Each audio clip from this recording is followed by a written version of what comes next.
harus kita sebutkan, ingatkan umat. Ada sebagian orang, lu jangan nyinggung-nyinggung perbuatan itu. Loh, kita nggak pernah nyinggung orang. Ini dakwah, harus kita jelaskan karena kita sayang kepada umat. Perhatikan itu, bahwa kita menjelaskan tentang syirik dan bahaya syirik karena kita sayang kepada umat. Sebab kalau mereka jatuh ke dalam syirik, ini mereka jatuh kepada perbuatan dosa besar yang paling besar, yang nggak akan diampuni oleh Allah, yang Allah haramkan bagi dia sorga, tempatin neraka. Justru kita sayang. Karena apa?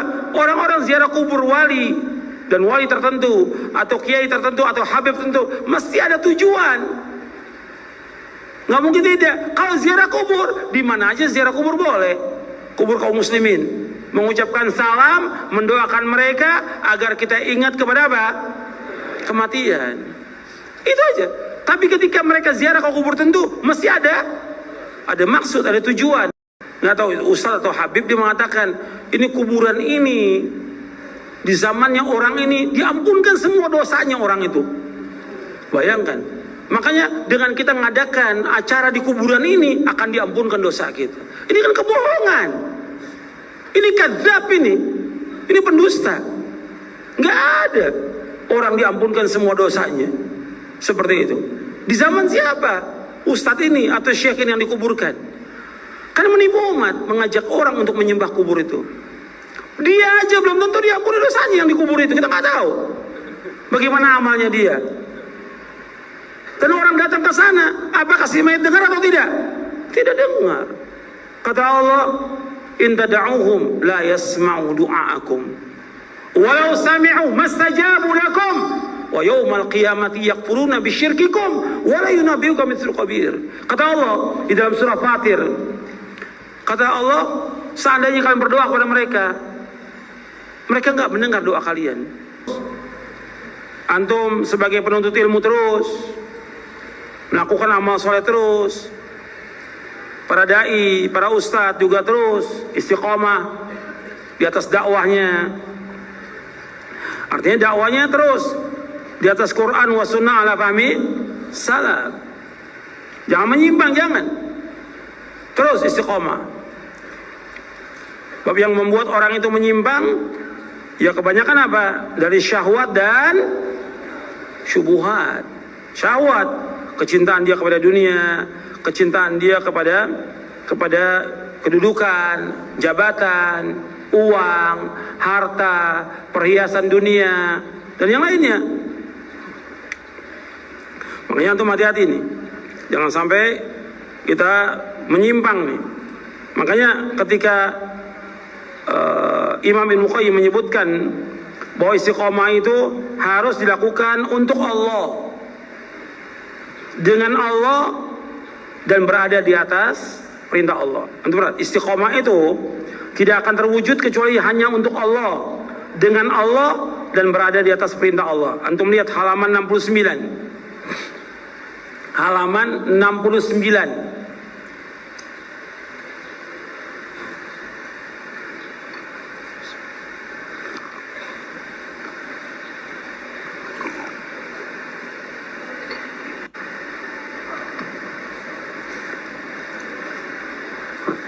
Jadi istiqomah tidak akan kecuali dengan hanya untuk Allah, dengan Allah, dan berada di atas perintah Allah.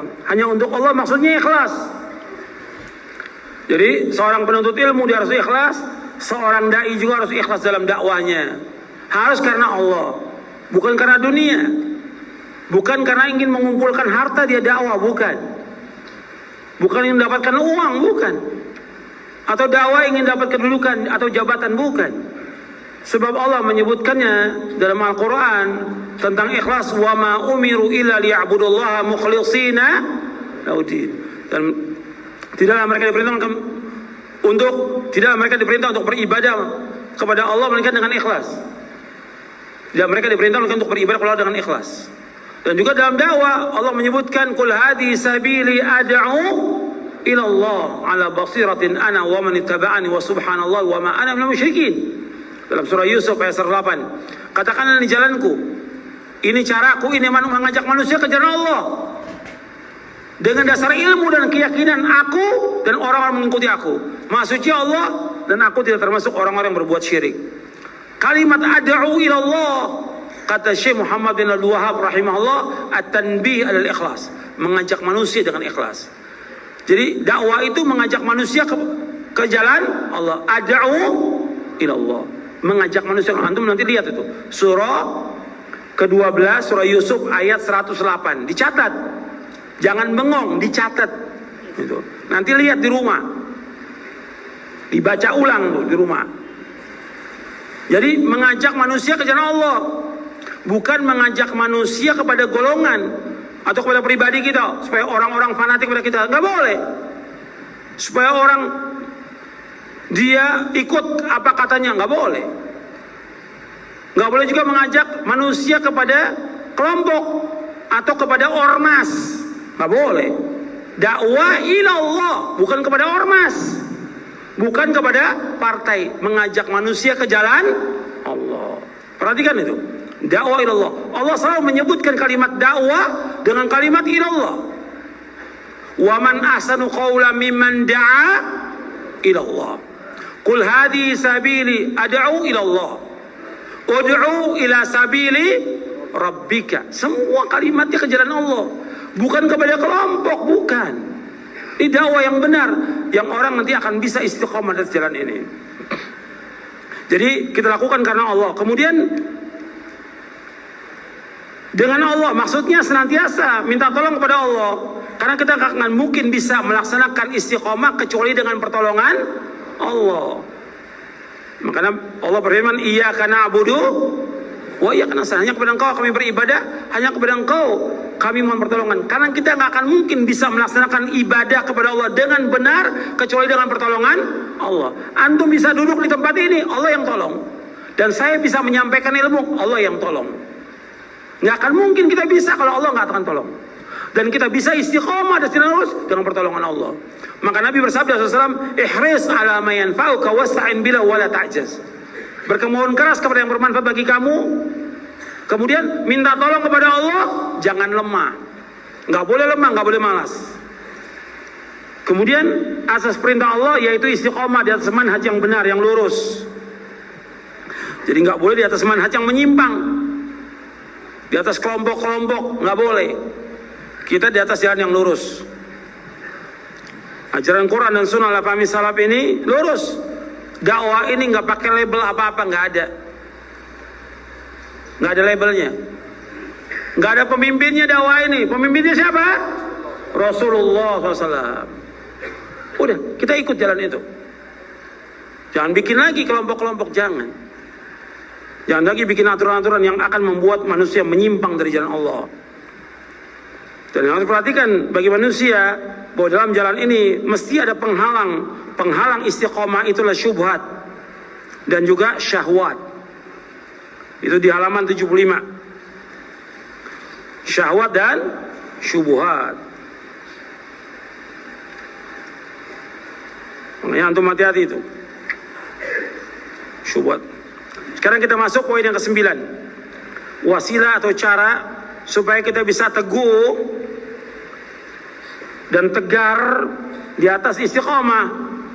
Jadi berbagai wasilah atau cara agar kita tetap teguh dan tegar di atas istiqomah.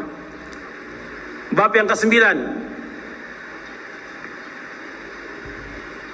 Agar kita tetap teguh di atas istiqomah, maka seorang harus melakukan hal berikut ini. Yang pertama, taubat nasuha. Taubat nasuha adalah taubat yang ikhlas, taubat yang jujur, taubat yang benar, taubat yang tidak mengulangi lagi perbuatan dosa. Itu namanya taubat nasuha. Ya ayyuhalladzina amanu tubu ilallahi taubatan nasuha. Wahai orang beriman, taubatlah kalian kepada Allah dengan taubat yang nasuh, taubat yang ikhlas, taubat yang jujur, taubat yang benar. Yang kedua, senantiasa mentauhidkan Allah, menjauhkan syirik. Ini terus ini harus diingat. Mentauhidkan Allah, menjauhkan syirik. Karena nggak bisa orang hanya mentauhidkan Allah saja tanpa menjauhkan syirik, nggak bisa. Dalam dakwah juga demikian, mengajak manusia kepada tauhid, kemudian apa? Melarang manusia dari syirik. Nggak bisa. Orang mengatakan jangan menyinggung-nyinggung perbuatan orang. Kita nggak nyinggung perbuatan orang sama sekali, tidak. Kita menjelaskan seperti orang-orang yang datang ke kubur-kubur wali atau kiai atau syekh yang dianggap keramat oleh mereka. Mereka datang ke sana, umumnya mereka minta supaya apa? Dimudahkan urusan, dihilangkan penyakit, supaya enteng jodoh, supaya tetap jabatannya, atau yang lain. Ini perbuatan syirik atau bukan? Syirik. Harus kita sebutkan, ingatkan umat. Ada sebagian orang, lu jangan nyinggung-nyinggung perbuatan itu. Loh, kita nggak pernah nyinggung orang. Ini dakwah. Harus kita jelaskan karena kita sayang kepada umat. Perhatikan itu, bahwa kita menjelaskan tentang syirik dan bahaya syirik karena kita sayang kepada umat. Sebab kalau mereka jatuh ke dalam syirik, ini mereka jatuh kepada perbuatan dosa besar yang paling besar, yang nggak akan diampuni oleh Allah, yang Allah haramkan bagi dia surga, tempatin neraka. Justru kita sayang. Karena apa? Orang-orang ziarah kubur wali dan wali tertentu atau kiai tertentu atau habib tertentu mesti ada tujuan. Nggak mungkin tidak. Kalau ziarah kubur, di mana aja ziarah kubur boleh. Kubur kaum muslimin, mengucapkan salam, mendoakan mereka agar kita ingat kepada apa? Kematian. Itu aja. Tapi ketika mereka ziarah ke kubur tentu mesti ada maksud, ada tujuan. Supaya apa? Supaya dimudahkan urusannya. Supaya apa? Supaya diampunkan dosanya dan yang lainnya. Bahkan ada, saya pernah ditunjukkan oleh satu orang, satu video, ada seorang, nggak tahu ustaz atau habib, dia mengatakan ini kuburan ini di zamannya orang ini diampunkan semua dosanya orang itu. Bayangkan. Makanya dengan kita mengadakan acara di kuburan ini akan diampunkan dosa kita. Ini kan kebohongan. Ini kadzab ini. Ini pendusta. Nggak ada orang diampunkan semua dosanya seperti itu. Di zaman siapa? Ustadz ini atau syekh ini yang dikuburkan. Karena menipu umat, mengajak orang untuk menyembah kubur itu. Dia aja belum tentu diampuni dosanya yang dikubur itu. Kita nggak tahu bagaimana amalnya dia. Dan orang datang ke sana, apakah si mayit dengar atau tidak? Tidak dengar. Kata Allah, in tad'uuhum la yasma'u du'aakum walau sami'u mastajabu lakum wa yawmal qiyamati yakfuruna bisyirkikum wa la yunabbi'uka mithlu khabir. Kata Allah di dalam surah Fatir, kata Allah, seandainya kalian berdoa kepada mereka, mereka nggak mendengar doa kalian. Kalau mereka mendengar, nggak akan bisa menjawab, dan mereka akan mengingkari ibadah kalian nanti pada hari kiamat. Ini Allah mengatakan bahwa orang yang sudah meninggal nggak bisa mendengar. Wa ma anta bimusmi'in man fil kubur. Di surah Fatir ayat 22. Wa ma anta bimusmi'in man fil kubur. Kalian nggak akan bisa mendengar orang-orang yang dikubur itu.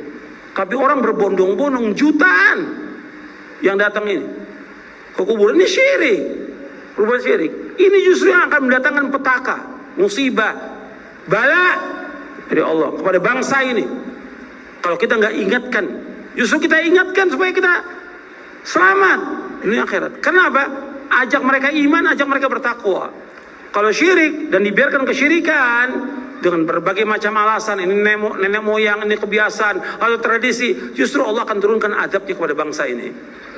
Justru kita mengingatkan supaya apa? Supaya selamat kaum muslimin ini dari azab Allah. Karena syirik, meskipun mereka namakan apa aja, tetap perbuatan itu perbuatan syirik. Maka ini harus terus kita mentauhidkan Allah, menjauhkan syirik. Dakwah juga seperti ini. Kita seorang dai, dakwahnya harus terus di atas tauhid, melarang orang perbuatan syirik. Jangan menyimpang. Jangan karena banyaknya orang yang menantang atau membenci atau mencela atau menuduh, kemudian kita surut. Jangan, terus